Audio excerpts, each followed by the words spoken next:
নমস্কার বন্ধুরা, আমি পূজা দেবনাথ নদিয়া জেলার ছোট্ট একটি গ্রাম থেকে।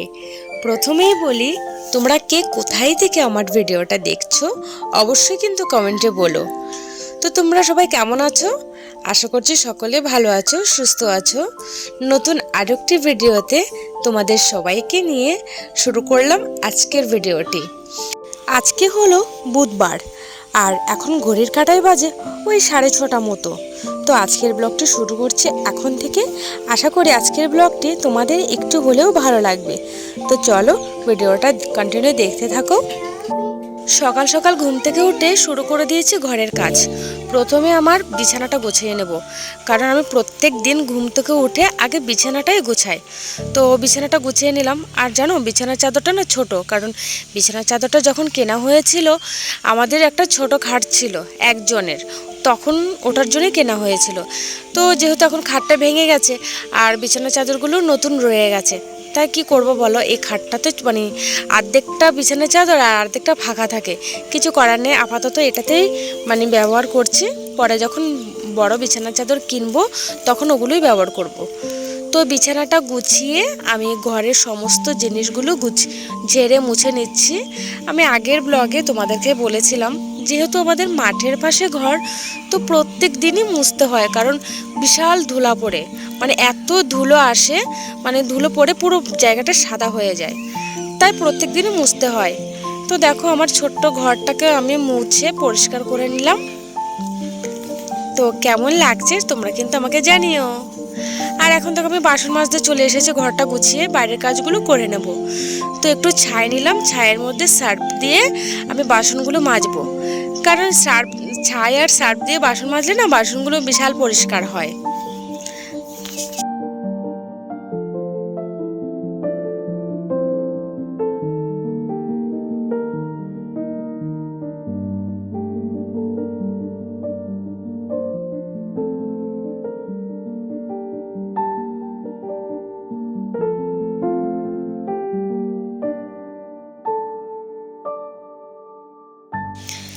আর দেখো, আমি বাসনগুলো ধুয়ে নেব। যেহেতু আমাদের কল নেই, আমি তোমাদেরকে আগের ভিডিওতেও বলেছিলাম, যেহেতু আমাদের নিজের ঘর না, নিজের জায়গা নেই, তো পরের জায়গাতে থাকি, সেই হিসেবে কলটাও বসানো হয়নি। আর ওদেরও কল ছিল না, তো একটা টাইম কল ছিল, আর টাইম কলের জলই ভরসা ছিল।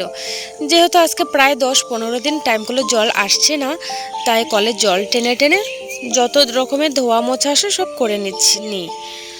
তো বাসনগুলো ধুয়ে একটু রোদে শুকাতে দিয়েছে, নাহলে না ঘরে যে ঝুড়িতে রাখি জলগুলো নিচে পড়ে মাটি ভিজে যায়, তাই রোদে শুকিয়ে ঘরে নিয়ে আসি।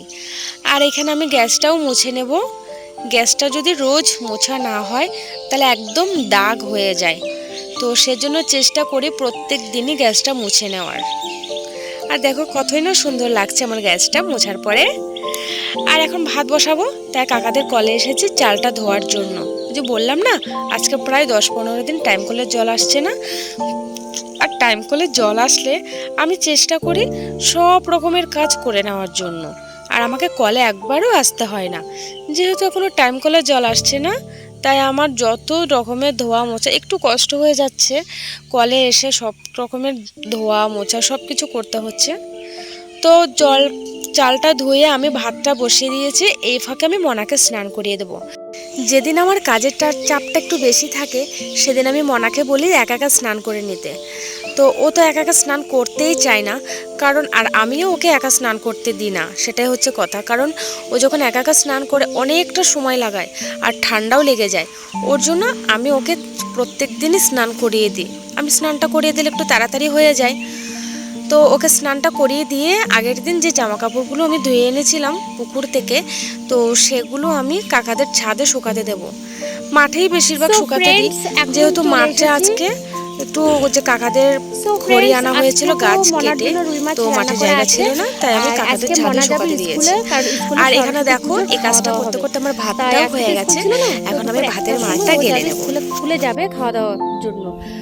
তো আমি কি রান্না করব, আর মনার জন্য একটু রুই মাছের তরকারিও আছে। যেহেতু রুই মাছ আমি খাই না, তাই আজকে ভাবছি মাঠে থেকে একটু শাক তুলবো, আর শাক তুলে রসুন আর শুকনো লঙ্কা দিয়ে ভাজা করব। তো চলো শাকগুলো তুলে নিই।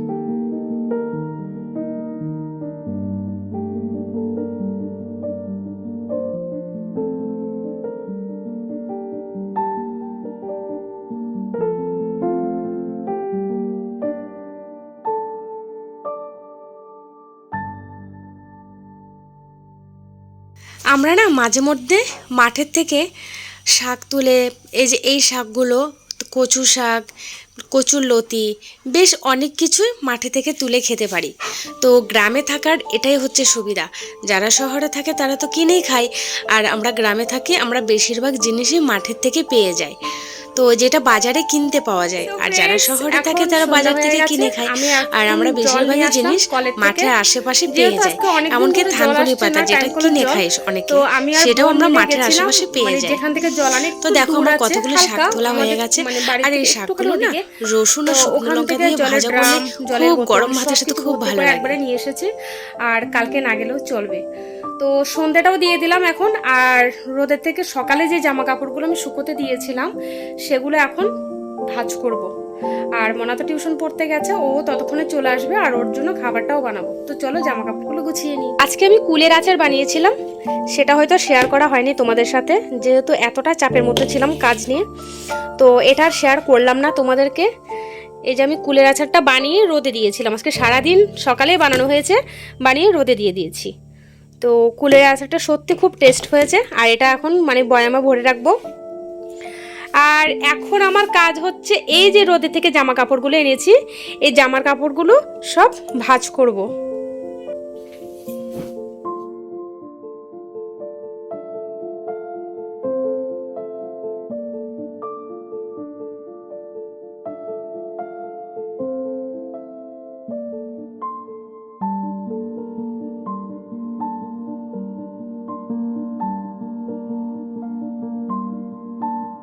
এই জামা কাপড়গুলো দুপুরবেলায় আমি গুছিয়ে নিতে পারতাম, কিন্তু ওই যে দুপুরবেলায় রান্না বান্না করে খাওয়া দাওয়া করে সব কিছু কমপ্লিট করে একটু ঘুমাতে যাই। আর ঘুমাতে যাই বলতে আমাদের ঘরে ঘুমাই না, ভয়, যেহেতু একটু গরম চলে এসেছে, তো কাকাদের ঘরে ঘুমাই। কাকাদের ঘরটা একটু পাকা আছে, দিনের বেলা একটু ঠান্ডা ঠান্ডা থাকে। আর সব থেকে বড় কথা হচ্ছে আমাদের ঘরে না প্রত্যেক দিন সাপ ঢোকে, জানো তো। যেহেতু মাঠের পাশেই ঘর, আর বাইরে যেহেতু অনেক রোদ দূর, তো আমার কাকিরা বলে বাইরে গরমের জন্য সাপ নাকি ঘরের মধ্যে ঢুকে যায়।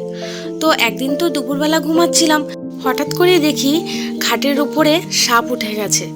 তো যেহেতু ওই যে বললাম না মাঠের পাশে ঘর, আর এখন গরমকাল, প্রত্যেক দিন ঘরের মধ্যে সাপ ঢোকে, তাই আমি দুপুরবেলা কাকাদের ঘরে চলে এসেছে টিউশন থেকে। তো যাই হোক, আমাদের এরকম থাকতে থাকতে অভ্যাস হয়ে গেছে, একটু ভয়ে ভয়ে থাকি।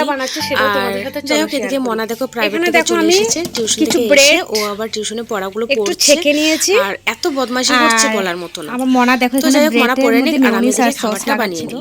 পুদিনা পাতা, শসা, ডিম আর মেয়োনিজ, আর হচ্ছে ব্রেড।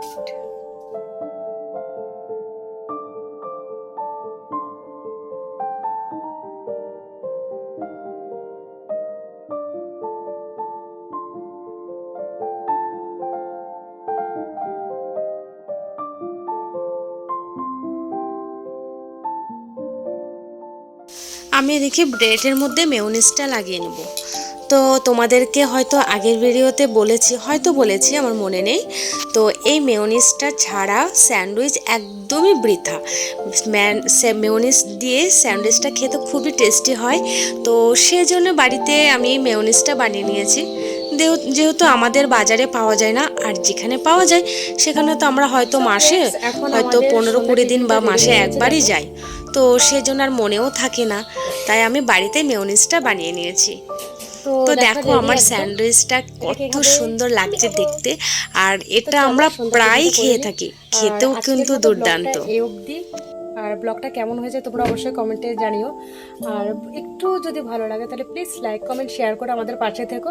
আর হ্যাঁ, আমাদের চ্যানেলটাকে প্লিজ সাবস্ক্রাইব করে আমাদের ছোট্ট পরিবারের সদস্য হয়ে আমাদের পাশে থেকো। তো সবাইকে টাটা, বাই বাই, দেখা হবে নতুন আরেকটা ভিডিওতে। টাটা।